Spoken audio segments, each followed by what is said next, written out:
هنا عندي البصل، لحم، طماطة، بتيتة، كرفس، فلفل،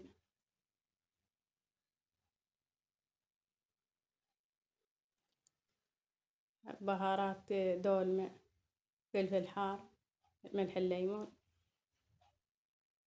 معجون دبس الرمان، ملح،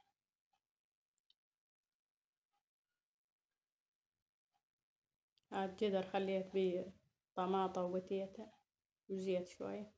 خلي المكونات كلهن بالجدر أخلطهن.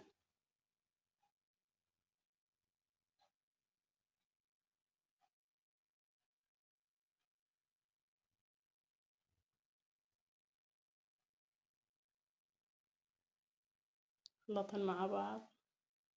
خلي التمن، ألف الدولمة، كملها لفة، خلي عليها الصلصة، ماي ومعجون ودبس الرمان خلي وياه. خليها على نار كلش هادئة، أول بداية شوية عالية خفيف، بس فورا نص النار خاطر لا تحترق من جوا. هاي كملت لا احترقت ولا طعمها كلش طيب.